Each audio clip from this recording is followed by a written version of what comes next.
With so many of the big brands focusing all their innovation on 29ers and 650B bikes, it's actually pretty hard to find someone doing anything cool with 26-inch bikes at the moment. But Trek are. That's right, the new Trek Fuel EX 9.8 gives us a good dig in the ribs and says, hey mate, remember me?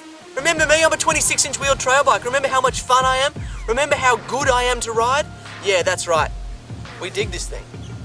It's an absolute beauty, this little bike. Made from Trek's OCLV mountain carbon, tough, light, and ready to shreddy. The Trek Fuel EX series isn't anything new. The series has been around for a few years now, but this bike's attitude is new and refreshing.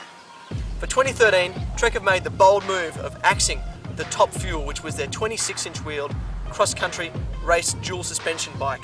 That's gone from their range, and now the shortest travel 26-inch dual suspension bike is this, the Trek Fuel EX.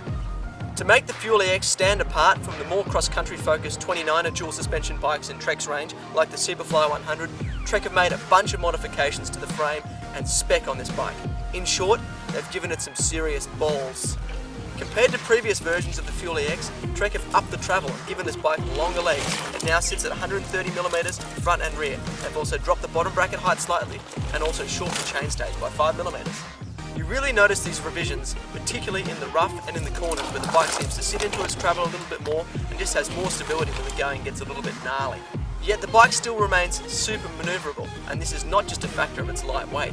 Trek have kept the head angle at 68 degrees rather than slackening it, and this lets the bike have a nice playful responsiveness in the tight twisty stuff. The Fuel's appetite is for technical trails, and the component choice just reinforces this intention. It's got beefy tyres, an adjustable seat post, a stubby 80mm stem, and a big 720mm bar. These few items are key in giving the Fuel its flavour. The tyres provide loads of grip and forgiveness, the cockpit gives you aggressive handling, and the RockShox Reverb seat post lets you get all freaky on the descents without worrying about the saddle getting in the way. Shimano XT dominates the rest of the spec, with the brakes and the rear derailleur being a true highlight. These brakes could stop a bloody train, and the rear derailleur keeps the drivetrain dead quiet. Given the attention to detail elsewhere on the bike, we can't help but wish the bike had come equipped with Shimano's integrated brake lever and shifter mounting system, Spec. This would declutter the bar a little bit, making more room for the adjustable seat post remote. The only other item on this bike that we might change is the crankset. It comes equipped with a 3x10 drivetrain, and we think this bike is a perfect candidate for a 2x10 or even a 1x10, as we spent a lot of time shifting between the mid and big rings and we didn't touch the granny at all. DRCV stands for dual rate control valve. What it means is that both fork and shock actually have two air chambers. In the initial part of the stroke, they use a smaller air chamber with the smaller air volume, giving a taut, more efficient feel to the suspension. Then, as the bike moves further into its travel, a second, larger volume air chamber is activated. That's that extra knob that you can see on top of the rear shock. The larger air volume of the second air chamber gives the bike a more linear feel to its suspension, which is great on those big hits in an area where air shocks sometimes suffer. In operation, it's a very impressive system. The bike pedals well and has a nice sprightly feel on the trail, but it handles the big hits with aplomb. It seems that Trek have resolved some of the sensitivity issues that plagued previous generations of the DRCV forks too. This one is nice and supple on the small hits, though we did find it pretty noisy with a bit of a clunk as the second air chamber was activated. Both fork and shock are equipped with Fox's new CTD damper. This stands for Climb, Trail, Descend. It's a very easy to use, intuitive system.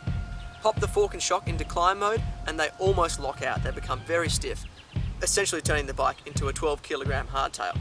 Hit them into trail mode and it increases the low speed compression dampening, though a little bit too much for our liking. You really can't fault the Trek for attention to detail, whether it's the beautiful finish of the carbon through the impeccable construction everywhere else.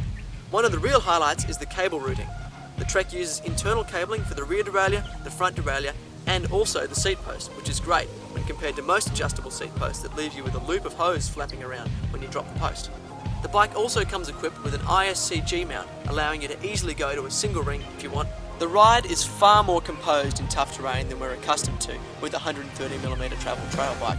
The laterally stiff frame, great geometry, and the natural damping of the carbon frame just help it rumble through that rough stuff. In fact, aside from the slightly steeper head angle holding this bike back at high speeds and on really steep descents, there are precious few areas where the new Fuel EX gives up anything to the longer travel Trek remedy. It's a question we've been asked a lot recently. Do these changes really make the new Fuel EX significantly better than the previous edition? And the answer is undoubtedly yes. The tweaks Trek have made open the appeal of this bike up to a whole new market and retain the elements that made the previous version such a hit. So cheers to all you lovely blokes at Trek. Thanks for reminding us just how good, how fun and how versatile a well-designed 26-inch trail bike can be.